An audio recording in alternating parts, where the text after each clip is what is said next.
Hey, we're live. Hey, guys. Hey, here we are.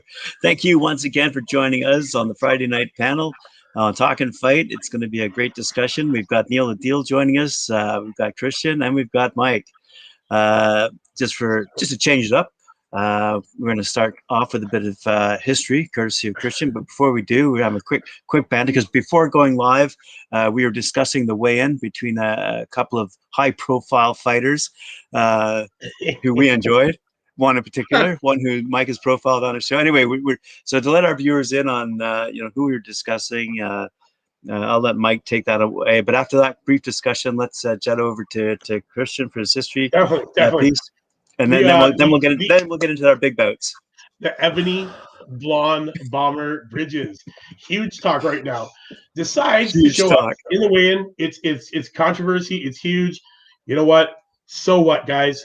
She stepped on the scale and weighed in some sexy ass lingerie, man. And I mean, she looked gorgeous. Nothing, honestly, I have no problems with it, but apparently her opponent does. You know what? If you got it, flaunt it. So what? Sell it. That's what it's about.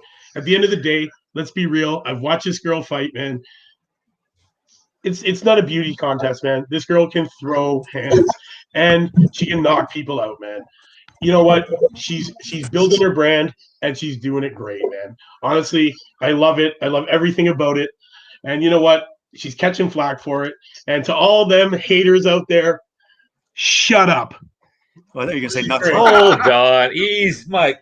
Shut up to all the haters. Shut up to all the haters. Take it back a step. Shut up. I mean, this is made. No, this is an actual talking point, Mike. Not just you going, I like chicks in lingerie. No, I mean, this is an actual talking point, Michael, because what this has to do. That's fine, and that's fine as well. But this has opened up a talking point on how best to promote women's boxing as a whole, just based on the fact that, and Courtney made a great, Shannon Courtney made a great point saying, Katie Taylor didn't pave the way. Sorry, I'm getting right up in the air, but he's getting all Italian. I'm Irish. I know. But hey, but as you say, but Courtney made a great point saying that Katie Taylor didn't pave the way for us to go out here and talk about underwear. And you know what? And it comes down to how are we promoting women in sports in general. And look at what Michaela had to say. Michaela said if she had tits the same way, she'd do the same thing. And she should be allowed to be sexy, not be sexy, or be sexy when she wants. Like it's totally up to them. And you know what? I'm all for it too, man. You want to promote yourself, get people watching you. Listen, her fighting speaks for itself, hands down. The lingerie thing has nothing to do with her ability to bang it out in the ring and knock people out, man. And that's what this girl does. And I think what you're seeing is a dying form of marketing at this point in time, where you're just trying to rely on sex sells at this point. And I get it. Yes, she can throw hands. I understand what you're saying, but I'm saying the entire approach to women in sports is changing and shifting dramatically. You're not going to see Clarissa Shields out there doing that. You're not going to see Kelly Harrington out there doing that. You're not seeing Katie Traynor out there doing that. Women are trying to be taken a lot more seriously in sport, and this kind of looks like a step backwards just for the sake of trying to get more Instagram followers. Honestly, 2021 is the year of women in sports in boxing right now, man. Honestly, we've got undisputed and unified champions all over the board. And honestly, I don't believe that a bit of lingerie on a scale is going to hurt or harm the upward progress that women's boxing is making in the year of 2021 at all. It's just it's being left behind is what it is. Not progressive is the point of it. It's the exact same thing as a guy getting on the scale in his boxer shorts. The same but shit. It's not. You know it. Okay, what about the guys that get on? What about the guys that get on, hold the towel in front of themselves, and pull their underwear off, and they're standing there naked just behind two guys holding a fucking towel? Excuse my language. Sorry, I got a little heated there. Yeah, well, because what you're talking about at that point in time is you're talking about posturing. They're not doing it because they go, it would be real sexy if I get out here in my little towel. No, that's just posturing, and that's trying to get in the other guy's head, and it's two completely different things, and they're not equatable. It's a false equation, is what you're giving me on this one, buddy. And don't get me wrong. Did she look great when she was weighing? Yeah, of course she did. But it's not the way to promote women in sport. It's not the way to normalize seeing women in combative contest. Okay, well, hang on. We seem to be promoting it because of what she did. So is that because a bunch of people sit at home and get turned on by it? Is that why? Is because some guy's getting turned on watching her step on a scale in lingerie? Who gives a shit, man? Let her step on whatever she wants, man. It's all about her ability in the ring, man. And listen, she has that ability in the ring to knock people out, man. And honestly, this shouldn't even be talks. This is ridiculous. It's outdated. The whole point is it's outdated. Neil, weigh in, buddy. Stop me from all talking. I gotta say here, I'm just listening to you guys checking this out. You know what I got to say about this? I think it's fine. Honestly, I got no problem with it. I think that it's bringing the women's boxing more fans to women's boxing, be it men or female. Like it can be either way. To me, I mean, she's to me, she's not doing anything wrong. That's the way I look at it. She's just making the sport a little more sort of viewable to the public, so to speak, and she's bringing in more fans. I'm sure there's a lot more guys watching women's boxing after seeing that display. You know what I'm saying? So you know what? As much as you guys are ganging up on me a little bit on this one, I am not alone in my thoughts because no, I know you're not. The viewers, no, you're not. our viewers are weighing in here from yes, our friends over at the Last Bell Boxing Chat, saying that if they want equality, that's not the way to do it. And if people want to see women in their underwear, there's platforms for that as well. Yeah, and I feel this undermines women's boxing. Yes, that's and our friends over at the Last Bell Boxing Chat. I do give a shout out to our friend at Last Bell Boxing. I do give a shout out to him because you know what? We have been in contact. We have been talking. Yes, I do see your point of view, but at the end of the day, really, is it hurting them? No. I just don't think we're going to see this type of thing happening too much longer. It's what the men do. It's what the men do. The men get out there in their skivvies and they do this. Yeah. And everyone sees how ripped they are, and they do it for that reason too. So, honestly, it's only a problem. It's only a problem because she's well endowed in the chest. Is probably the only reason why. Because she decided to come out in a bra instead of a sports bra like all the other women do. Well, take a look at what Ontario here and any other beach in Europe. Quite frankly, as men are allowed to go topless, so are women allowed to go topless. But do they weigh in topless? No. So I mean, they're not taking it to that extreme. They're down to their skivvies just like the men, and they shouldn't really be an arguing point. But I mean, did I enjoy the weigh-in? The answer is yes.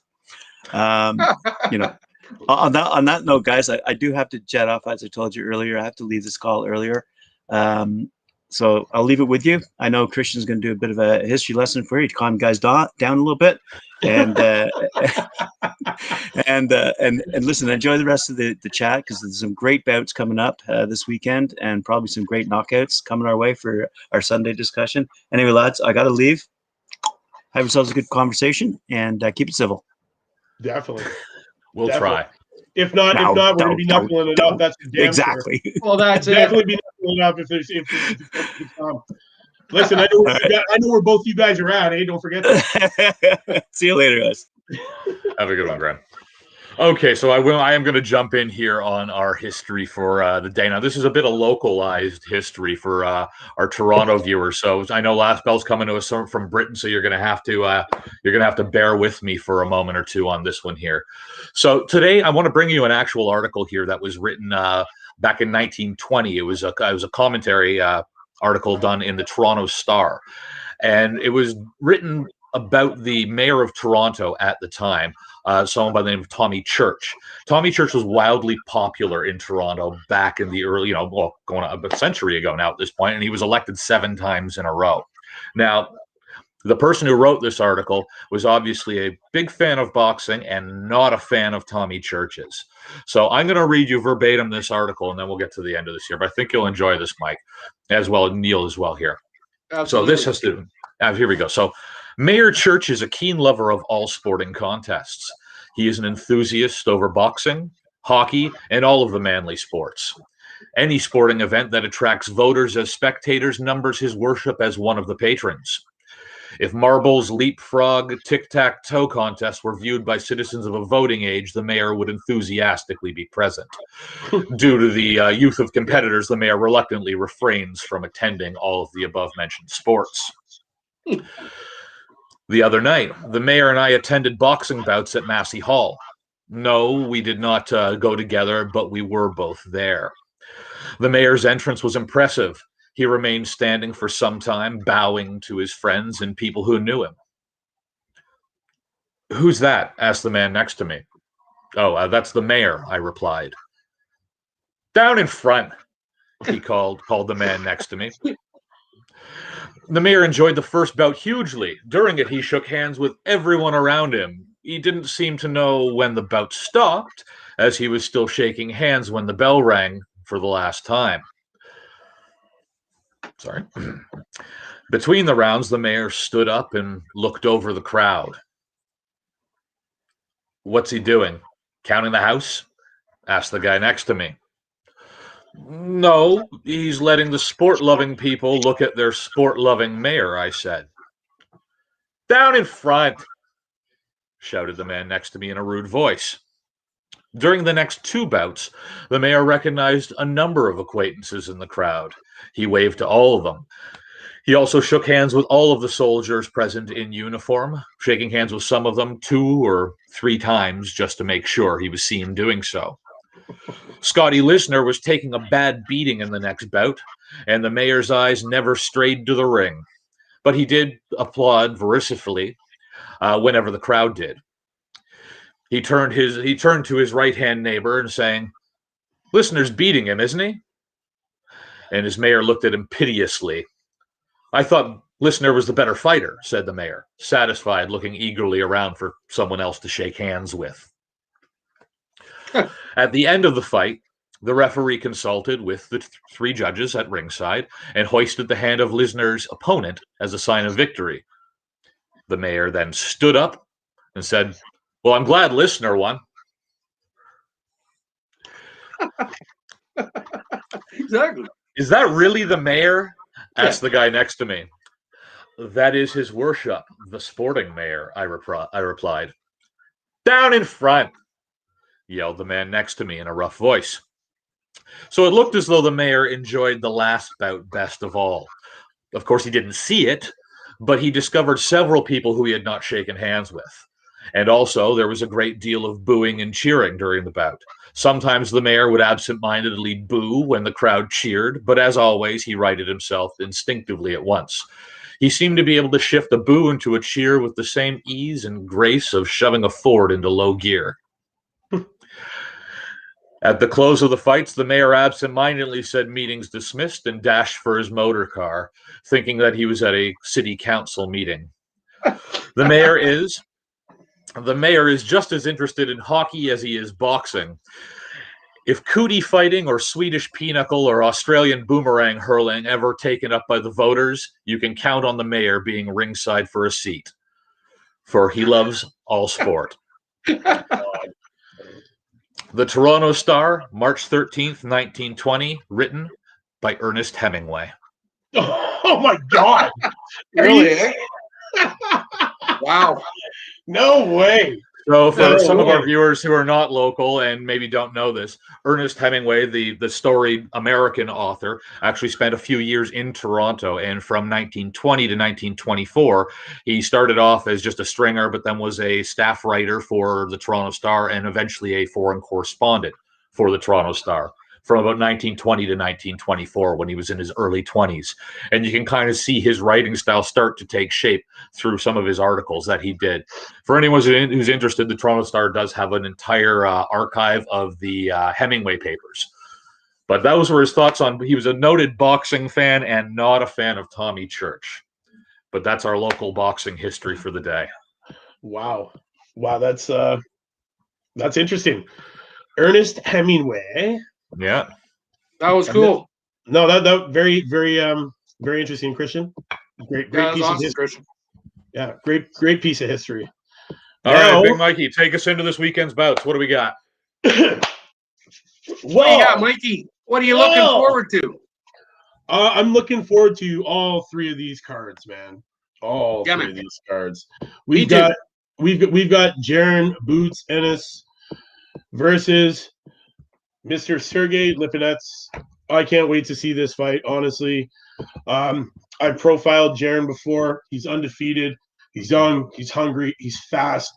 You know, he's got great great strength in his hands, man. And, his defense is on point. I can't wait to see this fight.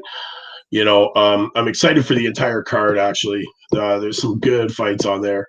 I don't know if you guys have checked it out yet. I don't know if you even know who these guys are. Christian, you heard of any of them? Actually, well, only the ones you've profiled on the show. As you know, okay. I spend a lot of time as of late with my nose buried deep in the amateur tournaments in the run-up to the Olympics. So why don't you pretend that I am like some of the viewers and not sure what you're talking about? And all right. Well, okay. Tell me what's going on, Mikey. Okay, well, Ennis faces his most difficult test in his pursuit of a world title shot as he headlines Showtime's Championship Boxing against the former world champion Sergey Lipitz. Right, this contest, I can't wait to see it, man. This is going to be a battle. Lipinets, he's got great speed too. He's got great hands, and this is going to be a big test for Jaron. And it's definitely going to be an epic battle. It's going to be exciting for sure. I don't think it's going to go all the way.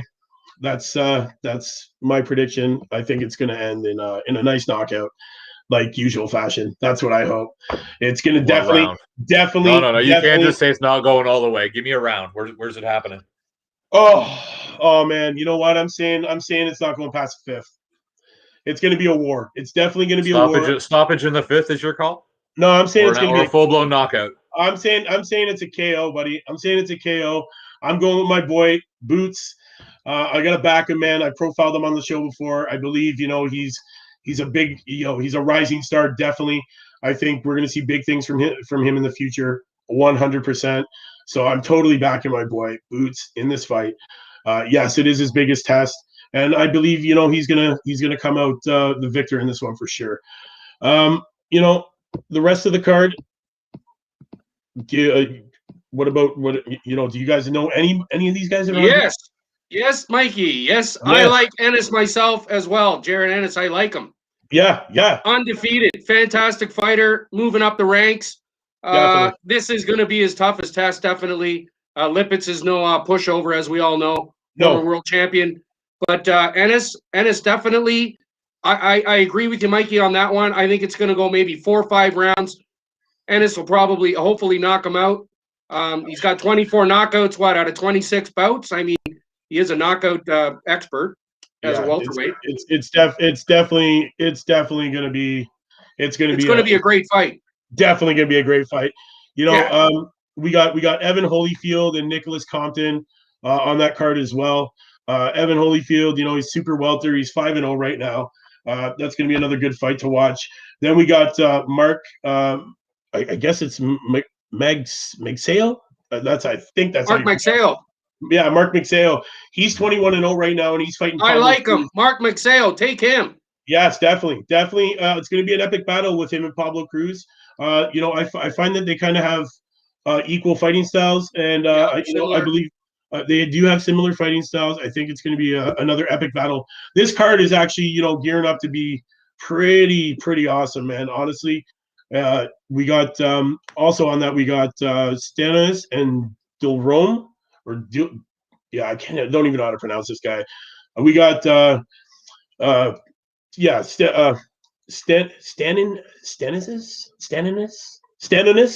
versus Thomas Delorme. Yeah, that's going to be an all right fight too, man. We got yes. We got Mikey, we got 4 belts going this weekend. Oh yeah, man. There's 4 belts up. So let's walk through them. I want to hear predictions from you guys on these 4 belts. So let's calm yourselves, steel yourselves for a moment. Shannon Courtney and Abani Bridges. I don't want to talk about the weigh-in anymore. Who's taking that fight? That's the WBA bantamweight title up. Who's taking the fight? Lingerie aside. Blonde Bomber all the way. Blonde Bomber. Yeah, I'm liking her too. In that one, I'm liking Bridges. I think she's gonna prevail in that one. And she looks really good. To date, she looks going really to the judges. Is it going to the judges? Is it going to the mat? What's happening, Mikey? Honestly. Mikey, I have a quick question for you, Mikey. Yeah, Mikey. Yeah, man. Shannon Courtney, was she a replacement for the original girl that Bridges was supposed to fight? I heard that she wasn't the original. Was she the original? No. Yeah, it's the original. Mm-hmm. Yeah, it is. Okay. This has been in talks for a while. Honestly, All right. I believe it's going to go the distance. This one's going to go the distance. Which honestly, if it goes to the judges, it might heavily weigh in Courtney's favor. But if it doesn't go the distance, and so Bridges doesn't want to leave this with the judges. Yeah, Bridges doesn't want to leave this with the judges. That's usually her fighting style anyway, man. She's called the blonde bomber for a reason. It's just the way it is, man. And okay, she has the ability. She has the ability. I believe, if it goes the distance, I'm gonna give it to Courtney. If it doesn't go the distance, I give it to Bridges. Okay. So let's talk the WBO middleweight title up next. Savannah Marshall versus Femke Hermans. Marshall all the way. No Marshall hesitation. All the way. I like that one too, No. Mikey. Marshall all the way. Marshall. I back her 100%. Savannah Marshall. Honestly, she's great. She's great. Yeah. I back her 100%. She definitely is going to take this one, and I believe she's going to take it with ease. I don't think she's going to leave it in the judges' hands. I think that bout's going to be over quicker than it gets going. Okay, so a quick finish on the WBO middleweight title. Yeah. All right, so let's move back down to the card you were just talking about on that one, where we've also got the IBF super flyweight title on. German and Saras versus Jonathan Rodriguez. Ooh, that Is that close to call? It's too close to call for me, man. I don't know if I can really call that one, man. I don't know if I want to even touch that one. I kind of like both these guys, It's a toss up. Yeah, it's a toss up. Could go either way. They're both experienced fighters. They both got ring experience. They both know what it takes to come out with that victory. They both have, I believe it's one loss under their belt each. I believe Rodriguez has 10 less fights, but honestly, maybe 10 or 12 less fights. But realistically, it's going to be a close one. That's definitely going to be a close one. Okay, well, we've got one more belt on the line going tomorrow, and that's going to be the WBO light heavyweight title.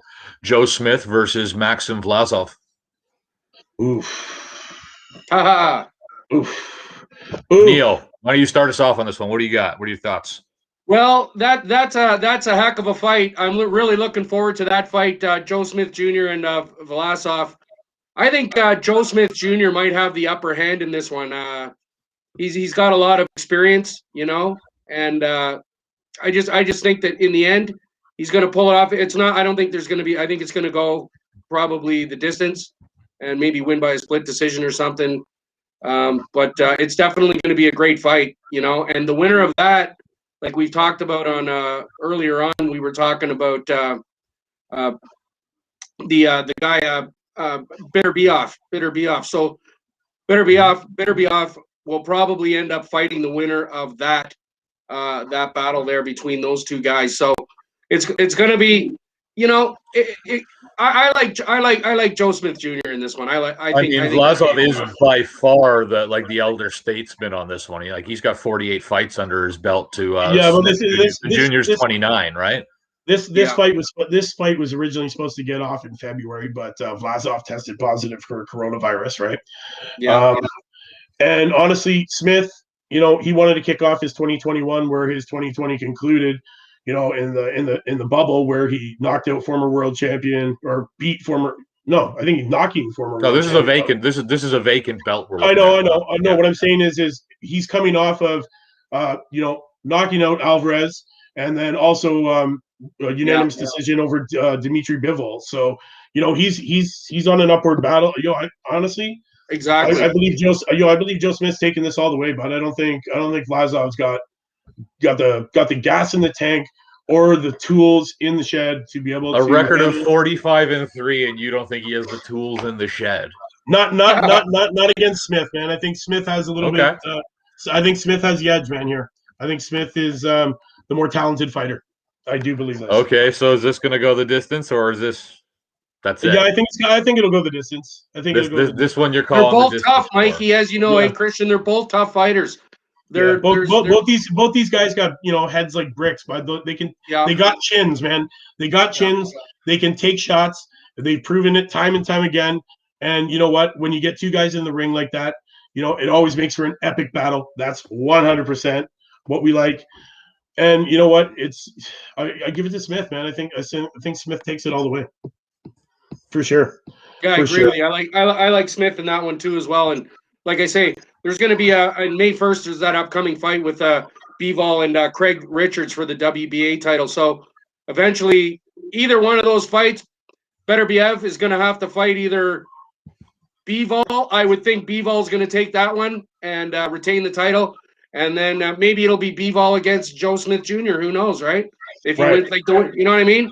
This is going to be honestly one of the fights, one of the big fights on that card, actually, that I'm interested in watching is Jared Big Baby Anderson is on this card as well, fighting Carpentry. Honestly, Jared Big Baby Anderson, his last fight was in the bubble. Wonderful knockout, man. What a wonderful knockout. Honestly, I can't wait to see Jared Big Baby Anderson on this card as well. It's going to be great. Guys, watch out for this guy. I've been telling you, I profiled this guy on my show before. I believe he's 9-0 now. I've been watching this guy, when he first started his career. This guy is an awesome heavyweight, man. He's going to be something to look out for in the future, man, because he's still young in his career, under 10 fights. And, he's going to make some waves in the heavyweight division, man. Honestly, he's got the ability to put gold around his waist. That's for sure, man. Every time I watch this guy fight, he's super impressive. Super impressive. Well, you're causing some controversy here, Mike, as our friends across the pond over at Last Bell Boxing Chat Carl, we're giving a shout out to Carl. So Last Bell Boxing. Yes, so he doesn't agree with you about the blonde bomber. Thinks that she's never fought anyone on Courtney's level. She hasn't. So there's a disagreement there. Agrees with you on Joe Smith and Savannah Marshall. Yeah. Yes, definitely. But he's looking for a prediction for you here, Connor Ben. Connor Ben, hey? What's a prediction? What's the prediction? I believe. Honestly, I gotta go with Ben, man. I gotta go with Connor Ben. He's honestly, he's a rising star, definitely. He's 17-0 with 11 KOs. He's real impressive. I love watching Connor Ben fight, man. I think Connor Ben's taking this, and I don't believe it's going the full distance, man. I think it's gonna end in a nice fashion KO like only Connor Ben can do. Honestly, I love watching Connor Ben fight, man. I believe he's gonna take it to him. I believe that it will go late into the rounds. It's not going to be an early stoppage, but I believe Ben's going to end it. I believe it's not going to go to the judges. I believe Last Bell says it's going to the judges. Well, we'll definitely Bell says see. He agrees all points for the win. He thinks. Well, you know what? Honestly, if it does go the distance, he'll definitely win on points, man, because he's going to win the rounds, man. That's for sure. Connor Ben is an exciting fighter to watch, man. He's that young and hungry up and comer, man. He's trying to make that name for himself, man. He's trying to be more than the up and coming, man. He's trying to be the talked about, He wants to be that guy. And he's got the tools to do it. He gets better every single time I watch him. He gets better every single time. And honestly, it gets more and more impressive. And I'm just wondering when he's going to stop impressing people, man, because honestly, he gets, it's exciting every time, man. And the way he finishes is exciting. He's a great fighter. Honestly, we're going to see lots of this guy, man. And yeah, man, he's taking it for sure. Honestly, I want to see him seventh, eighth round. He's gonna end it. That's what. Yeah, I like Connor Ben in that one too, guys. I think Connor Ben's gonna take that one down. Although I do like Samuel Vargas because he resides in Toronto. He lives in Toronto. I gotta like him. You know what I mean? And he has fought some serious guys over his career. I mean, he fought Amir Khan. He's fought Errol Spence. He's fought he's fought Danny Garcia. So he does have a little bit of experience on Ben. But like Mikey was saying, Ben just looks really young, really hungry, and he looks like I think he's going to take that one down. Like Mikey was saying, probably 6th, 7th, 8th round, somewhere in there. I think he's gonna take it down. It's gonna be late. It's gonna be late in the fight, man. It's not gonna be early because honestly, Vargas is a well-schooled fighter, man. He's stuck in there with some of the biggest That's guys. a nice way of saying old. Yeah, He's a well-schooled. I don't know. That's easy. That's a nice way of saying old. Listen, you cannot count out older guys who are in the ring, because you know what? They've seen it all. They have tricks. Yeah. They have things that only come with ring experience and being time, having that time in the ring, man. There are those little tips and tricks that these guys develop, to fight the guys that are faster, to fight the guys that have better stamina, to fight guys that punch harder.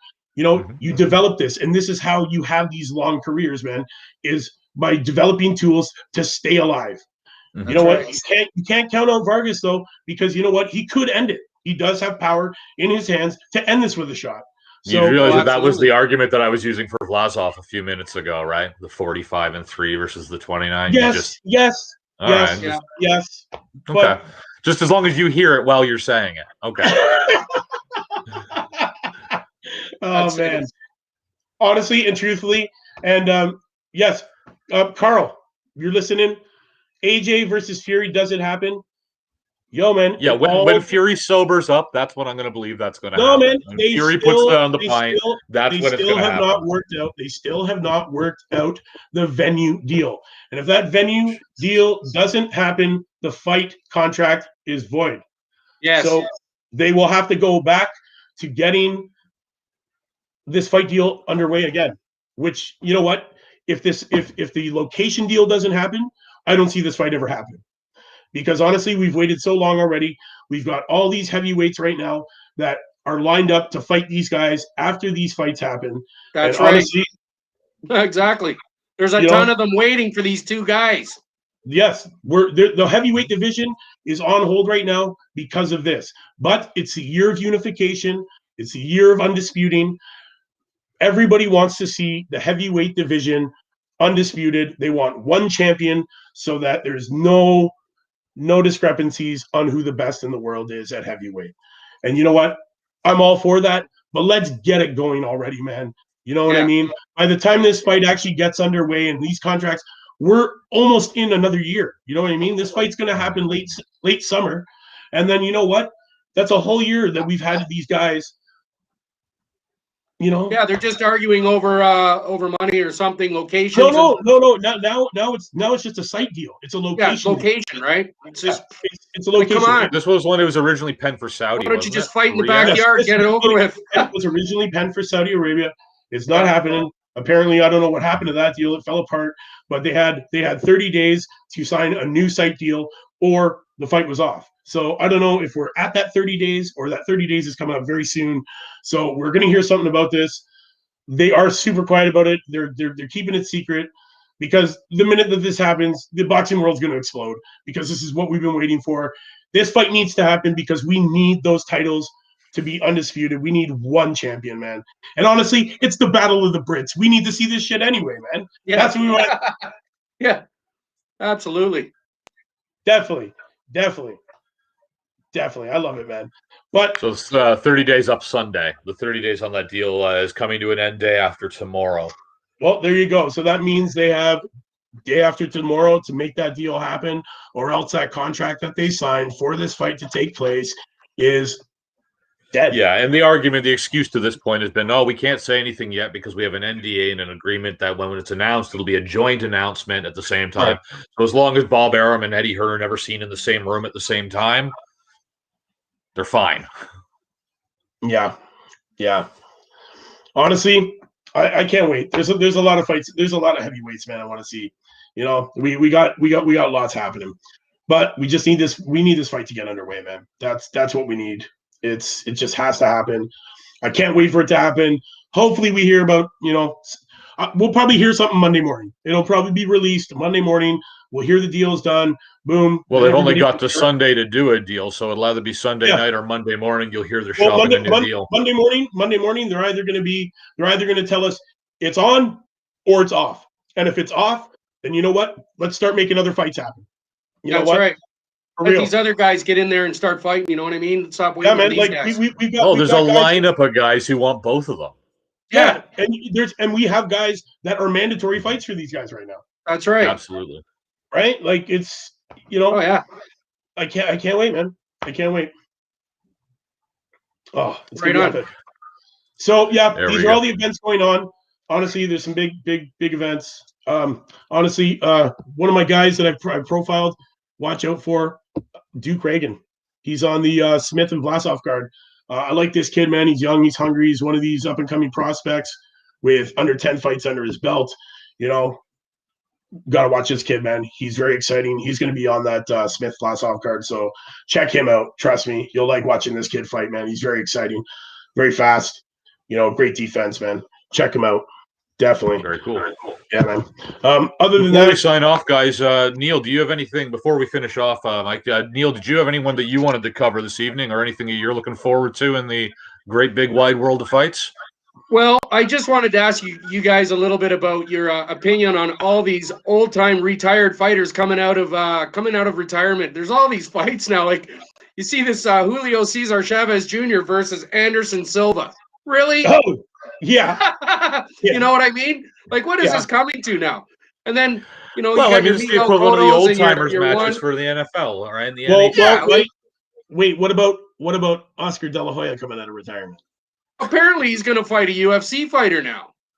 Well, I mean, it really, what it comes down to, are any of these guys coming out of retirement? No. Are any of them having actual fights? Answer also Yeah, like, no. What do they have? seem to They're be having all hard exhibition. sparring. Yeah. They're having hard sparring, and they're using They're having pillows pillow on their matches. hands. They're having Yeah. pillow fights, man. Well, have you guys heard anything about the Pacquiao Terrence Crawford thing? I hear it's almost set to go. What are you guys thinking? Do you think this is a good move for Pacquiao? No. No. I don't like it at all.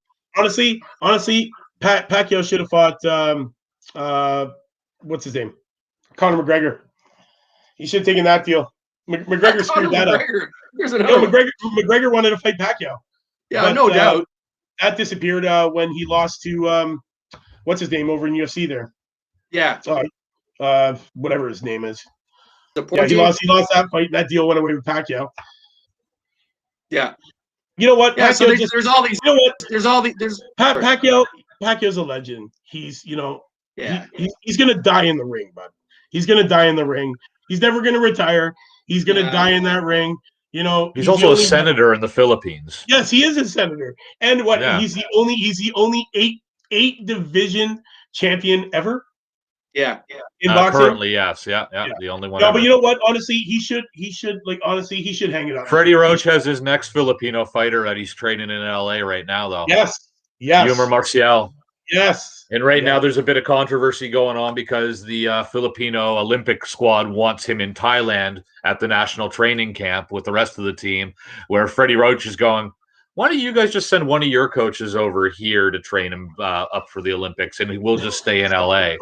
But now the problem is the coach that they were going to send from the Philippines is having visa problems to get into the U.S., so they don't have a national coach, and they're still trying to figure out. They're trying to convince him to come join the rest of the national team. But oh man, it's that's a whole nother side of things. That's a whole nother Friday night panel talk. But there you go.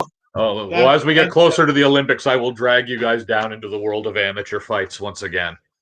Hey, listen, I find a lot of these up and coming fighters, man, from the amateurs. Believe me, I watch the amateur ranks. You know, like some of these guys that I just debuted Amari Jones, who just had his debut last weekend with a wonderful finish, wonderful knockout. I believe it was about 1 minute and 30 seconds. His opponent didn't even have enough time to break a sweat before Amari tucked him in and put him to bed. Like, great. Like, I'm watching these young guys, man. These young guys, there's a lot of talent coming up, man, all throughout the world, you know, everywhere, Europe, Germany, Japan, Mexico, you know, North America. There's lots of talent, man. There's a lot of talented youth coming into this sport right now, and they're really taking it serious. And honestly, we're going to see all these talent pools in the Olympics, man. That is literally, you know, that's where we draft from, man. That's where all these top promoters are drafting from. They drafted from the Olympics, man. This is where we find these awesome fighters. You know, we were talking just today on the Olympic update that, you know, When you go there, the exposure provided to young athletes by the Olympics, increased exposure means increased access to opportunity, means increased funds. Definitely. Plain and simple. That's Plain it. and simple. The Olympic athlete has so many resources. It's unreal. It's unreal, man. Like the resources they have and the training facilities that they have. Well, depends on who your National Olympic Committee is. Exactly. If you're talking about the U.S. or here or Great Britain, Ireland, yeah, absolutely. Yes. Go back and watch our segment from today on the Olympics. We talked a little bit about Irish Magno, who's a Filipina boxer, who spent her days, planting corn and harvesting rice to help her parents buy sardines and noodles. So not everybody has that same access to opportunity, and that's why things like the games are so important for especially athletes who are coming from developing nations, because that kind of exposure, you're not necessarily getting that at home. So, it comes to, it's a spectrum like everything else. It's a spectrum. We've got the rich, we've got the not so rich, and we've got everybody else. You know what? But listen, a true Olympian makes do with whatever they have. You know what? And they're all dedicated, because Rio 2016, Uzbekistan took the podium more than anyone else. They walked away with the most medals in the boxing tournament. These guys aren't training in a multi-million-dollar gym, No. So yeah, you're right. You know what? They might be now.